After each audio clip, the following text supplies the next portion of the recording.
It is the News Blitz with Randy Wang on Talk Radio 790 KABC.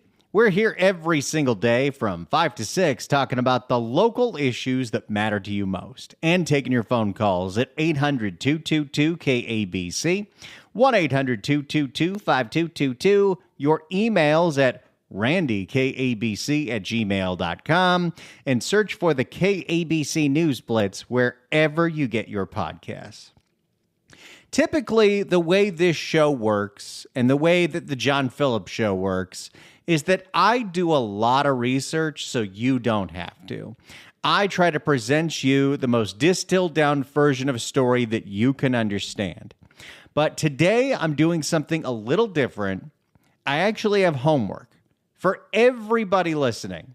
If you happen to have an hour and a half of free time this long weekend, I need you to get on YouTube. I need you to do a Google on the YouTube. Do a Google on YouTube. And what I need you to do is search for the Encino Neighborhood Council.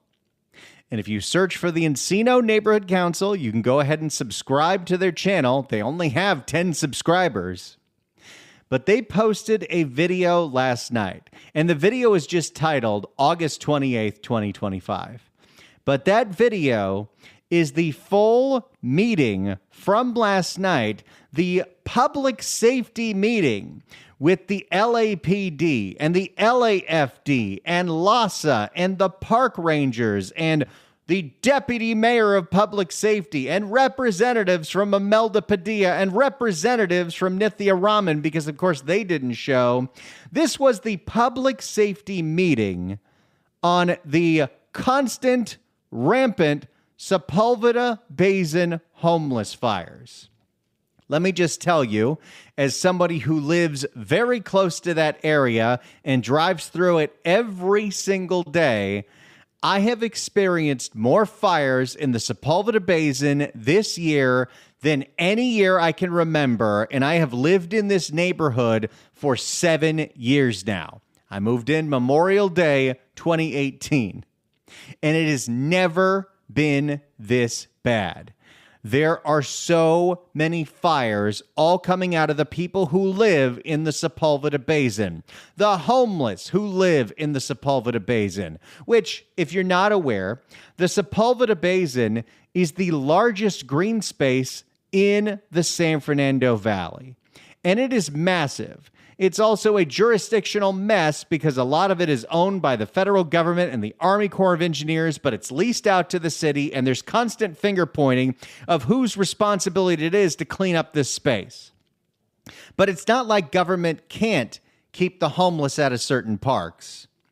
Have you ever noticed that you don't see a whole bunch of homeless encampments at Griffith Park? Isn't that interesting? There's a massive green space in San Francisco called Golden Gate Park. It's one of the most beautiful places I've ever been to. And even though it's right in the middle of a city known for its homeless problem, you would be having a real hard time finding any homeless people living in Golden Gate Park. Why? Because the local electeds, while they can't do everything, definitely want to make sure that nobody sets that park on fire. And the local electeds in Los Angeles definitely want to make sure nobody sets Griffith Park on fire.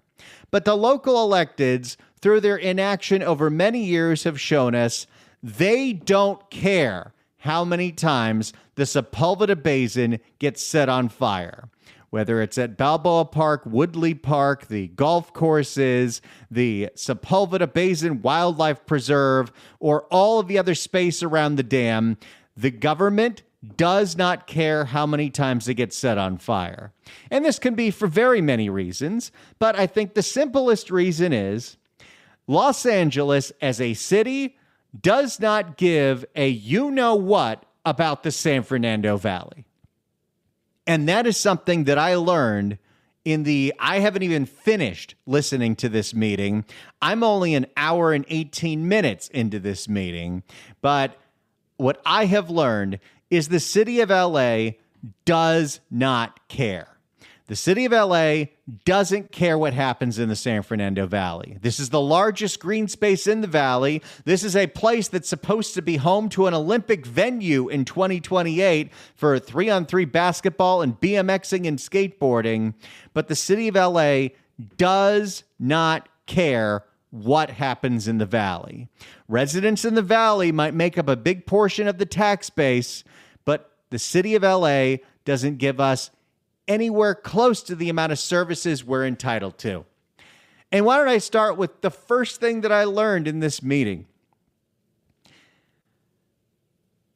I can't play you all the sound from this because, one, it's an hour and 42 minutes of sound, and this is an hour show minus news and commercial breaks.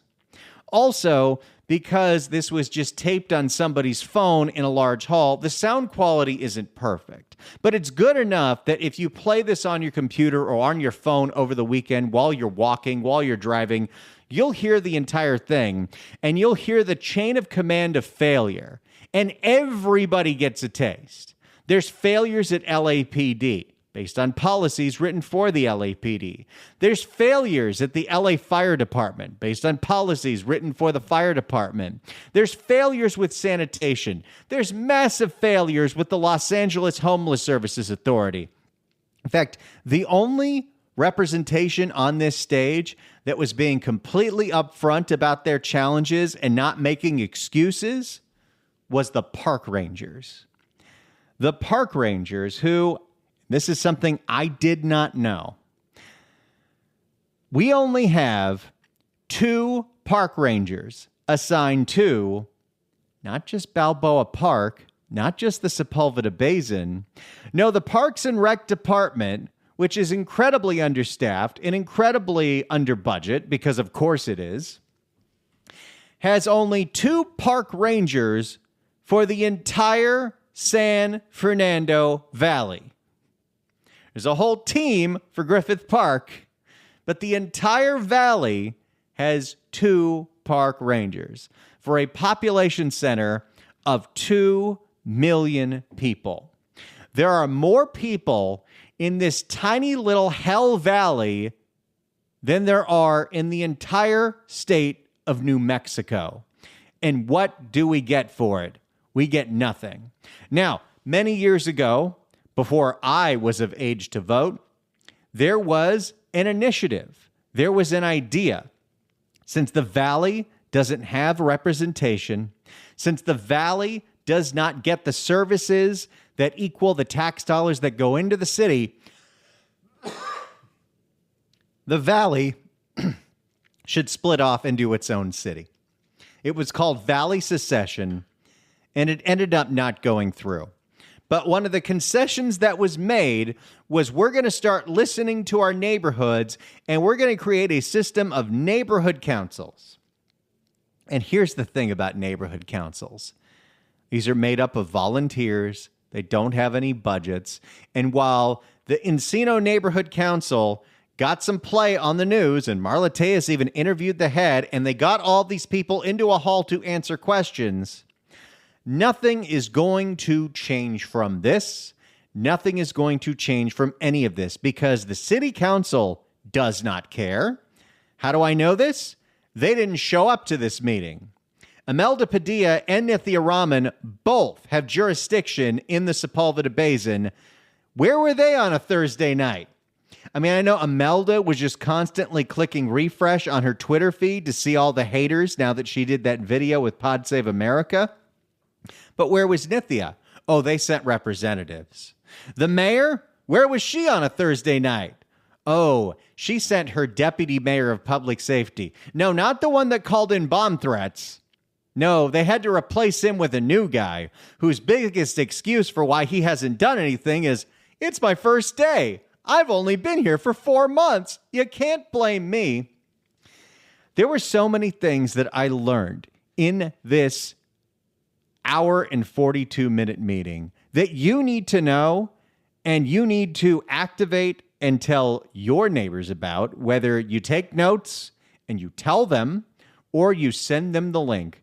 This video only has 70 views right now, and I think every single resident of the San Fernando Valley, let alone the city and the county of Los Angeles, needs to watch this because there is so much failure on every other level. If you've ever wondered why it's so impossible to get, I don't know, homeless people who start fires out of the greenest space in the valley, this will tell you all of the incompetence, all of the bureaucracy, all of the insanity that we just kind of go along with because it's Los Angeles.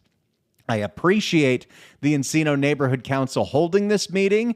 I appreciate everyone who attended that meeting, especially the people that started booing the Stooges on stage. But this meeting's not going to do anything unless more people see it. So your homework assignment, and I almost never do this, but I think this is important because it's emblematic of everything that is a failure of Los Angeles, is search for, on YouTube, the Encino Neighborhood Council. You'll find their channel and look at the most recently posted video. It is titled August 28th, 2025. Hit play, share with your friends, post on Nextdoor, post in your groups, send it around. People need to see what's going on here. In the time that I have in this hour, I'm going to play you some selections from this, but you really need the whole experience. But so you can get a taste of what exactly I'm talking about here, let's hear some of the Q&A from the head of the Encino Neighborhood Association or Neighborhood Council, asking simple questions like, how many homeless live in the basin, which the residents will tell you is about 400, but the official city number is between 250 and 270, which, just think about that. In this incredibly vulnerable green space where there have been constant fires, there's over 270 of the numbers they'll tell you homeless people. And if you know that, why are they still there? Why are they allowed to be there? Especially when it's such a fire hazard. Can I tell you a true story?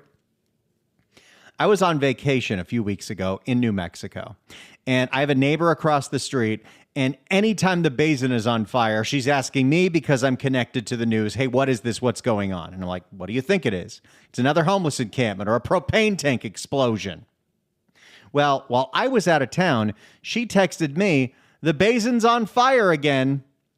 And about 20 minutes later, I got a phone call from my next door neighbor, who's an elderly lady. And she called me and asked, hey, is your house currently on fire?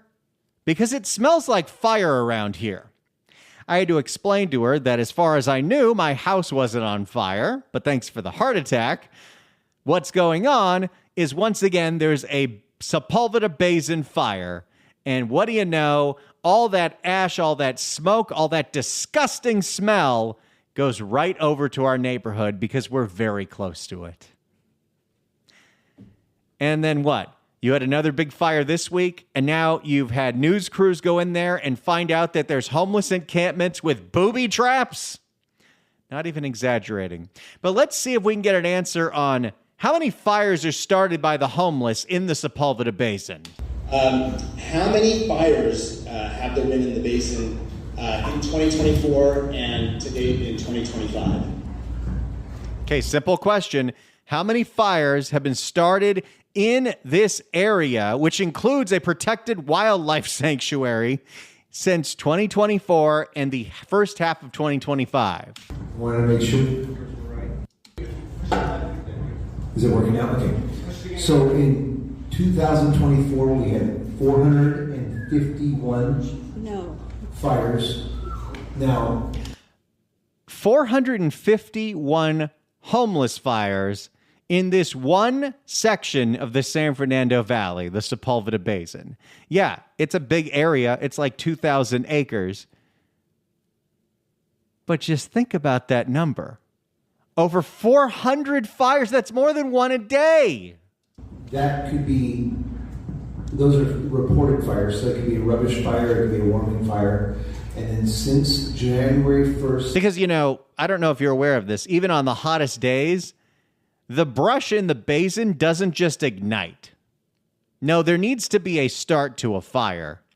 And usually it's a homeless person lighting things on fire, whether it be their clothing, another homeless person's tent that they don't like, or I don't know, their meth pipe. And since January 1st to July, we've had 254 reported fires.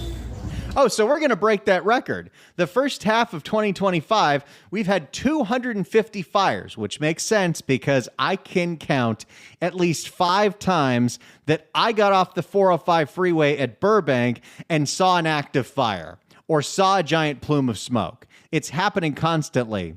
You know what? The Sepulveda Basin got set on fire the night after the Palisades fire. It got knocked down pretty quick because there happened to be 2 fire stations very close to the basin, but this happens constantly.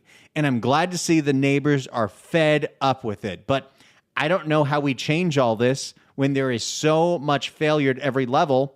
We could try seceding again. We could try splitting. We could try incorporating a lot of these valley towns into their own cities. Or we have to stop electing the same idiots. Imelda's got to go. Nithia's got to go.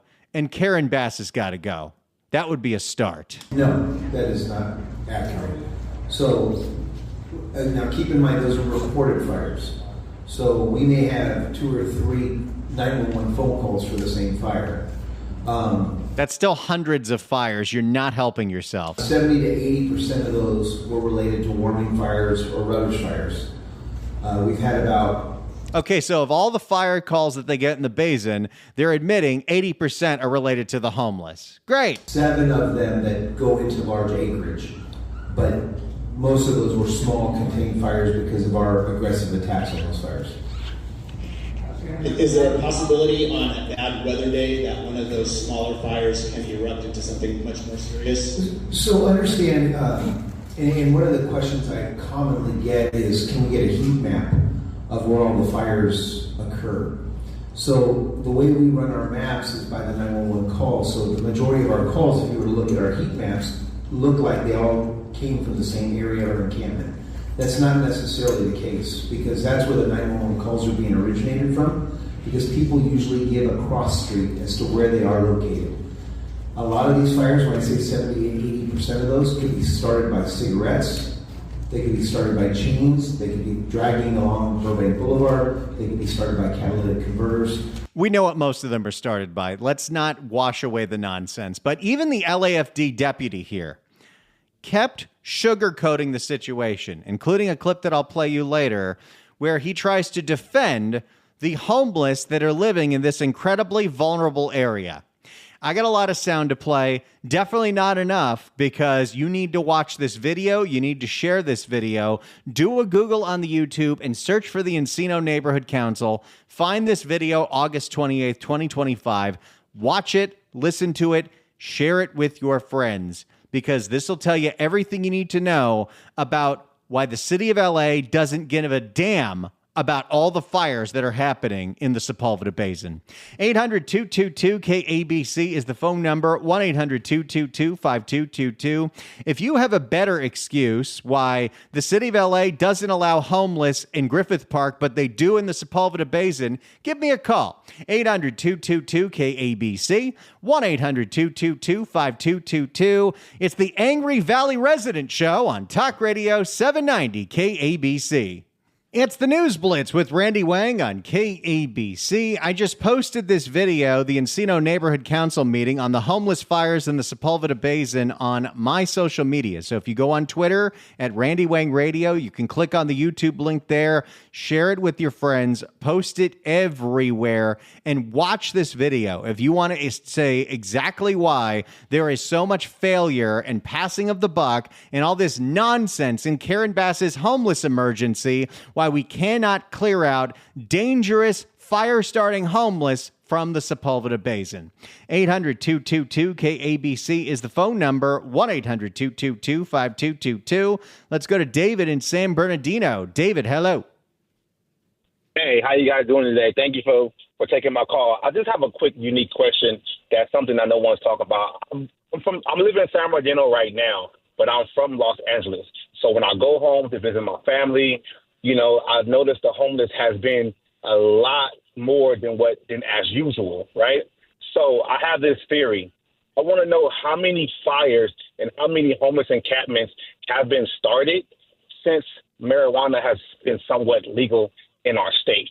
Because what I see in San Bernardino, I see a lot of encampments in downtown San Bernardino, and if you walk less than a block, there's a dispensary. So, that's a really interesting point, David. Thank you so much for the call. You can definitely correlate the legalization with marijuana with the rise in homeless encampments. But at the same time, that exact same timeline, what you can correlate is something a little stronger. While in 2018, we legalized marijuana, in 2014, we effectively decriminalized all the harder drugs, where methamphetamine and heroin and fentanyl, which wasn't even a thing yet, all were turned into misdemeanors, which turned into citations, which turned into we don't enforce drug laws anymore, and destroyed the drug court system. And while correlation does not lead to causation, I think you can all look at the explosion of the homeless population and tie it to the emptying of the prisons and the de facto legalization of drugs, whether that's pot or all the harder stuff. 800-222-KABC, 1-800-222-5222. I will play you some more fragments from this video of the Encino Neighborhood Council, but watch the video for yourself. Search for it on YouTube, Encino Neighborhood Council, August 28th, 2025. You can get it on my social media at Randy Wang Radio. Listen to the entire thing and share it with your neighbors. Share it with your friends. People need to know just how pathetic the city of Los Angeles is. 800-222-KABC. It's the News Blitz with Randy Wang on Talk Radio 790 KABC.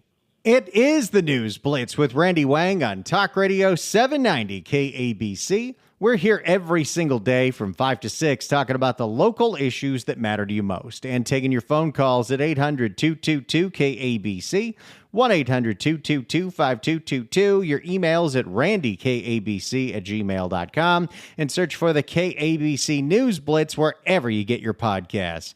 I need everybody that cares about something as simple as getting the homeless who start fires out of the Sepulveda Basin to pay attention to this video.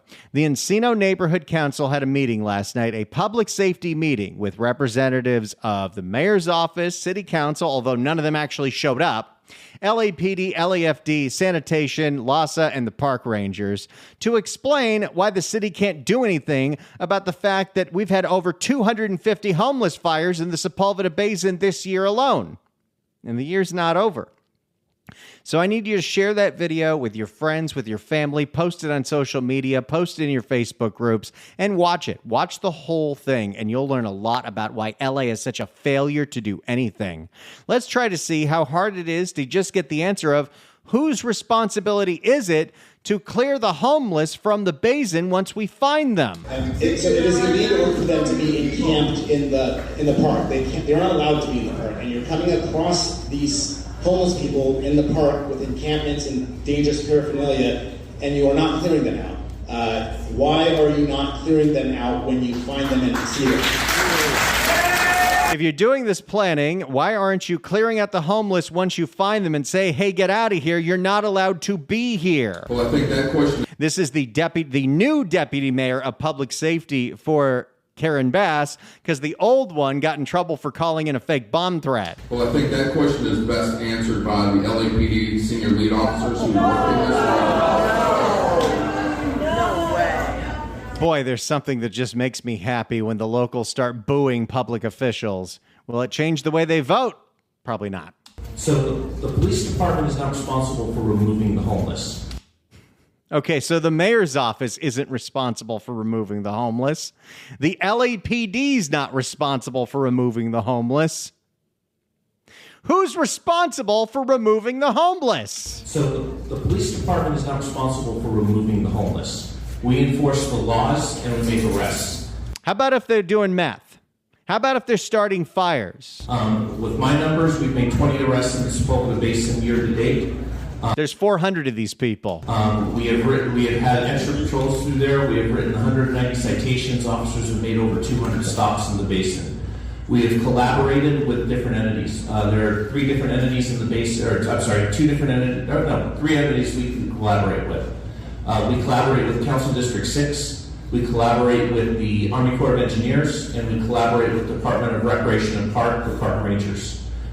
We have done homeless cleanups there. I don't know what, I wouldn't classify it as a homeless sweep. The Supreme Court has ruled that homelessness is not a crime. The Supreme Court also ruled that we can enforce our public spaces, so that's BS. But of course, if you are a deputy chief with the LAPD, you got to toe the line for Karen Bass and her nonsense. So the days where we did vagrancy pickups have long gone. We're not allowed to do that. But what we do... I love that a resident said, not true. But what we do is we go through, we identify the encampments, we identify public health hazards, we identify public safety hazards, and we work in collaboration with those entities in order to clean those up. We also do enforce laws. Yeah, but whose responsibility is to tell the homeless, get the hell out? We do have a progressive enforcement model that we have to use. It's a little bit long, however, we do use it, which includes providing resources, which we work with through the council office and through LASA. Okay, if you want to know why the LAPD can't do anything about this, all you need to know is progressive enforcement model, which means we start by begging you to stop committing the crimes, offering you resources to stop committing the crimes, giving you a stern warning to stop committing the crimes, giving you a ticket to stop committing the crimes, and then finally, after all that, maybe we'll arrest you. Providing resources, which we work with through the council office and through LASA, to offer them housing resources, and it goes up through civil citations, criminal citations. That's the process that we use, and we are working with those different partners in order to try and maintain the safety and the cleanliness of the basin. How's that working out? Oh, that's right, 250 fires this year. We'll keep going with this, but Bill in La Cañada is here. Bill, hello. Hey, Randy, speaking of fire hazards, did you get any or find any videos of the abandoned Winnebago? I call it the Bassmobile in my neighborhood that says Karen Bass lives here, do not disturb. I haven't seen it yet, but I'll be checking my mailbox. Yeah, and my question for you is, by the way, I want to give a shout out to my insurance agent. You and I have the same company. It's Farmers, if I remember correctly. And I was talking to her yesterday just about the fact that my insurance policy for fire tripled since the fires in January. It tripled. And we both agreed that neither the city nor the state officials give a damn about fires. And this whole negligence of fires has increased not just the people in the Palisades or in Altadena, everybody probably across the whole country, because as you and I discussed right during the fires, no company can absorb, or no group of companies can absorb a $250 billion loss and not spread it around to all the customers everywhere. And she confirmed what we were talking about 8 months ago, that's exactly what's happened. And I just feel fortunate, based on what she told me, that I can still even get a policy, because she told me a lot of people who had even minor claims for anything got dropped within if they had a claim in the last 5 years, they got dropped because these companies are just desperate to get rid of insurance policies. And also, she said the FAIR policy is just everybody's trying to get on that, and there's not enough room, and it doesn't pay anyway. But I just thought I'd throw that in because I'm thinking, Karen Bass has $8 million for this Just Say Hello campaign, and I'm wondering how many park rangers could she have hired with that money? It's a great question. Thanks so much for the call, Bill. Appreciate it. First, of course, when 1/3 of all fires are started by the homeless, that means there's a 1/3 chance that the Palisades fire was started by homeless people, but I don't know if we'll ever find the answer to that. And of course, that makes this entire area uninsurable, which we all have to pay through the nose for, and it's only going to get more expensive. But on the note of the park rangers, again, who happen to be the most upfront and honest people at this event because they're so beholden to no one because they're so severely understaffed. It's not like the city can afford to fire them. Because not only are the park rangers understaffed, and there's only 2 park rangers for the entire 2 million person San Fernando Valley, according to the park rangers, retention's a big problem. And it is so difficult to hire in this city, specifically park rangers, even though there's a budget for them, that it takes 2 years to go through the hiring process for one park ranger. And these are the people that are supposed to be the ones that ultimately clean out the crap from the park. All right, so I think just on behalf of our audience here, I don't think they got an answer yet because now the mayor's office has said that they don't remove people and LAPD has said that they don't remove people from the basin. Nobody will just admit, oh, it's our job to remove the people because it's nobody's job to remove the people because we're not allowed to remove them in LA. We're supposed to ask very nicely. I understand being homeless is not illegal. Sleeping overnight in the Sepulveda Basin is illegal. So, can this guy run for mayor? And it is not LAPD. Which one of you up here is responsible? Is it the park rangers?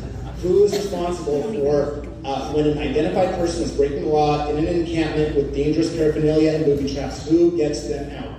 Yes, who gets arrested for the booby traps? Who removes that when there's needles and there's meth pipes and there's cigarettes all over this incredibly vulnerable green space next to a wildlife preserve? Whose responsibility is it to get these dangerous people out of the park? We'll continue to go down this insane rabbit hole. If you got time this weekend, you need to watch this entire video. Search for the Encino Neighborhood Council on YouTube. Look for the video they posted last night, August 28th, 2025, and share it with everyone you know because it is eye-opening just how incompetent this city is. 800-222-KABC is the phone number, 1-800-222-5222. It's the News Blitz with Randy Wang on Talk Radio 790 KABC. It's the News Blitz with Randy Wang on KABC. Let's see if we can find out whose responsibility it is to get the homeless out of the Sepulveda Basin. Regarding our property, we have a team that responds to posted encampments. So the way that works is the encampment has to be identified, it has to be assessed for hazards, and then there's a minimum 24-hour posting. We only have one team for the entire San Fernando Valley. Oh, this is the park rangers, by the way, who are the most direct, upfront people. They have to give 24 hours notice because of city regulations. They can't just say, get the bleep out of here, stop starting fires. We'll continue as much as this sound as we can, but in the meantime, get this video, share this video. People need to see what exactly happened last night outside of the people that just attended. Hey, look at this. 790 KABC welcomes Young the Giant at the Pacific Amphitheater on September 12th. Tickets are on sale now at packamp.com, but right now, caller number 9 at 1-888-795-2222 gets a pair of tickets to the show. This is a post-fair show, so there's no tickets to the fair because the fair will be over. But tickets are furnished by the Pacific Amphitheater. Young the Giant at the Pack Amp, September 12th. Good luck dialing. It's the News Blitz with Randy Wang on KABC. It's the News Blitz with Randy Wang on KABC. Let's go to Dorothy in Winnetka. Dorothy, hello.